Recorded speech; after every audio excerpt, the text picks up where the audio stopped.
الفاتحة. إن الله يتقبل الصلاة والدعاء ثم إلى أرواح والدينا ووالديكم وأمواتنا وأمواتكم وأموات المسلمين أجمعين، ثم نخص خصوصا إلى حضرة الروح لمن اجتمعنا هنا بسببها ولأجلها، أن الله يغفر لهم ويرحمهم ويعلي درجاتهم في الجنة وينفعنا بأسرارهم وأنوارهم وعلومهم ويعيد علينا من بركاتهم ونفحاتهم في الدين والدنيا والآخرة.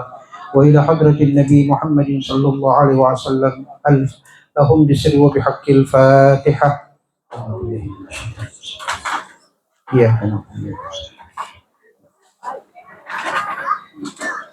بسم الله الرحمن الرحيم. Assalamualaikum warahmatullahi wabarakatuh. Salam sejahtera bagi kita sekalian.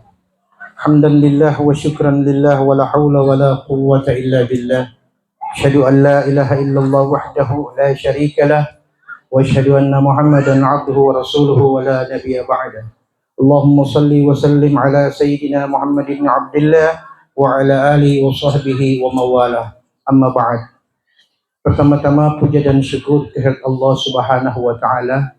Salawat serta salam kehadiran Nabi yang mulia, Nabi tercinta, Nabi Allah Muhammad sallallahu alaihi wasallam, juga kepada keluarga dan para sahabat-sahabat beliau. Sahibu ta'ziyah, keluarga pemangku duka yang saya hormati, Bapak Doktor yang telah mewakili keluarga yang saya hormati, para tokoh-tokoh agama, tokoh masyarakat, ketua-ketua majelis ta'lim, Bapak Imam Masjid, Ketua Badan Ta'mir, Ibu-ibu haja, Bapak-bapak haji, para tamu-tamu lawatan takziah hari ke-7 yang saya muliakan dan yang saya hormati. Tidak terasa waktu berganti, tibalah kita pada hari ke-7 sebagai peringatan atas kematian yang menimpa Ibu Hajah Salviano. Semoga almarhumah ditempatkan di tempat yang indah di sisi Allah Subhanahu wa taala. Diluaskan tempatnya, diberi ampunan dan kasih sayang Allah Subhanahu wa taala. Bapak Ibu, para hadirin lawatan takziah yang saya muliakan. Suatu saat Tuhan pernah berkata, sebagaimana yang dikatakan di dalam Al-Quranul Karim. Tuhan berkata kepada dua makhluk, yang satu malaikat, yang satunya iblis. Apa kata Allah? Kata Tuhan, inni ja'ilun fil ardi khalifah. Aku Tuhan ingin menciptakan khalifah. Ucapan ini ditujukan kepada dua makhluk, yaitu malaikat dan iblis. Semua kita paham, malaikat adalah ciptaan Allah yang tidak pernah durhaka kepadanya. Malaikat diciptakan sebagai makhluk yang hanya tahu mentaati perintah Tuhan dan tidak tahu bagaimana cara mengingkari perintah Tuhan. Tapi sebaliknya, ada satu makhluk namanya iblis, yang hanya tahu berbuat durhaka dan tidak tahu bagaimana cara berbuat kebaikan. Dua makhluk yang bertolak belakang. Tiba-tiba Tuhan berkata, aku ingin menjadikan khalifah. Bukan jenis malaikat, bukan pula tipe iblis. Tapi makhluk yang ketiga ini namanya limited edition. Kenapa? Quran mengatakan apa yang membuat makhluk yang ketiga ini limited edition? Fa'alhamaha fujuraha wa taqwaha. Karena makhluk yang akan aku ciptakan ini, dia memiliki potensi durhaka dan potensi taat. Itulah kita manusia. Manusia bisa lebih jahat daripada iblis. Walaupun tidak jarang manusia bisa lebih baik daripada malaikat. Tergantung ke arah mana kita membawa kehidupan ini.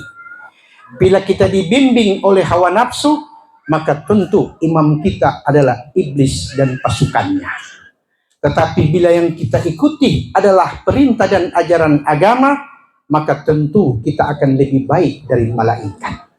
Oleh sebab itu, dengan adanya takziah ini, kita diperingatkan oleh Allah, kullu nafsin dha'iqatul maut, setiap yang ada nyawa pasti suatu saat akan mengalami kematian. Kalau di hari pertama pelepasan jenazah saya mengatakan kematian ada 2 kali, kehidupan 2 kali, maka kematian yang kedua kali ini, apa kata Sayyidina Ali karramallahu wajhah? Dalam sebuah ungkapan dia berkata, waladatka ummuka yabna adama bakian wan nasu haulaka yadhakun. Ketika hari engkau dilahirkan oleh ibumu, engkau pasti menangis, dan orang di sekitarmu tertawa gembira karena kelahiranmu. Fa'mal li nafsika fi yaumi mautika yabukun wa anta sururun wa sa'idun. Tetapi pada hari kematianmu, usahakan di hari engkau mati, semua manusia menangisi kepergianmu, tapi engkau kembali ke hadirat Allah dalam keadaan bahagia dan senyum. Tentu kita bertanya, bagaimana caranya kita kembali kepada Tuhan dalam keadaan bahagia dan senyum? Yang pertama, bahagiakan dulu Tuhan yang kita sembah, baru kita bisa berharap ada kebahagiaan kita di tengah-tengah manusia. Manusia yang selalu menyakiti sesama manusia, yakin dan pastikan dia juga tidak akan mampu membahagiakan Tuhan yang dia sembah. Itu sebabnya semua ajaran mengatakan berbuat kebaikan, menebar kebajikan, karena ada istilah tabur tuai namanya. Apa yang ditabur itu yang akan kita tuai. Hari ini almarhumah telah berpulang ke rahmatullah. Di hari wafatnya sampai hari ke-7, saya perhatikan semua kita yang hadir tidak berkurang jumlahnya, mungkin bertambah ada. Artinya kebaikan manusia dapat dilihat pada saat dalam 2 kondisi. Pertama, di saat dia menghadapi kesulitan, banyak tangan yang mengulurkan untuk membantunya. Atau yang kedua, di saat kematiannya, banyak yang menangisi dan mengantar kepergiannya. Ini tanda-tanda manusia yang ada kebaikannya. Tapi kalau saya mau tanya sama ibu-ibu yang hadir, kira-kira kalau ada saudara kita yang di rumah sakit, yang terbaring sakit, kemudian kita datang menjenguk, kira-kira kalau ditawarkan, mana yang akan dipilih oleh si sakit? Doi atau doa? Tidak salah dengar. Doi apa doa? Dua-dua. Tidak salah dengar. Bu, jangan ada dusta di antara kita. Pastikan doi apa doa?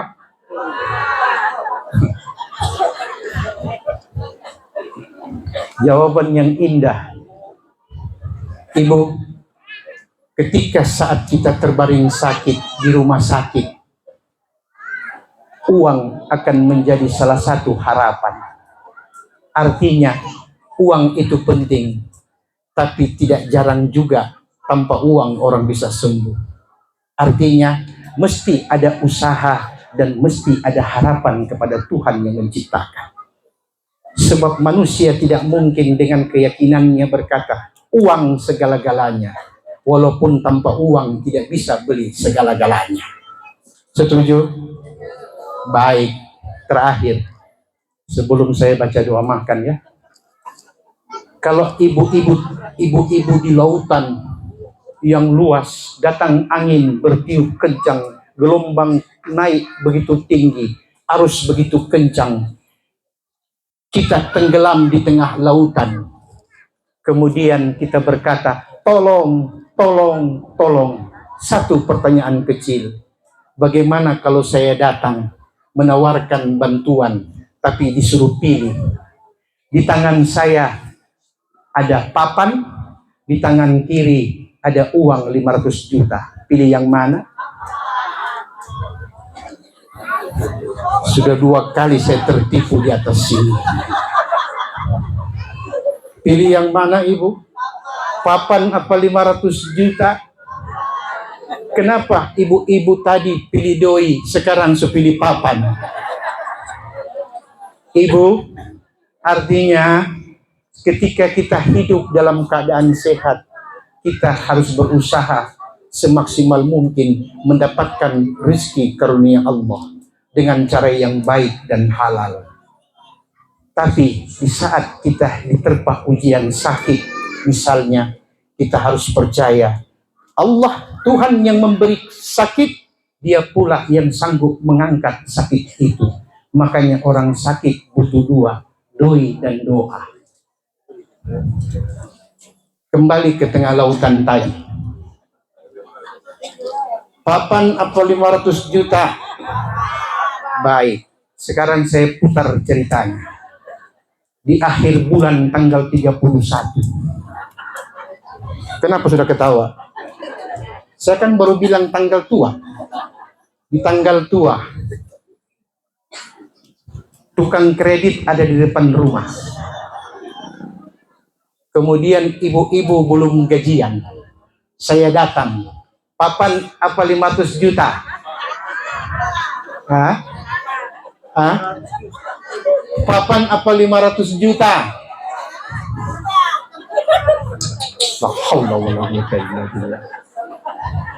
Ibu-ibu yang cantik, bapak-bapak yang ganteng. Memang sebagai manusia kadang-kadang kita tidak bisa menghindari apa yang disebut kebutuhan. Kita butuh dunia, tapi kita butuh juga iman sebagai pegangan. Yakinlah, setiap ajaran agama pasti mengajarkan kebaikan. Wallahul musta'an. Assalamualaikum warahmatullahi wabarakatuh.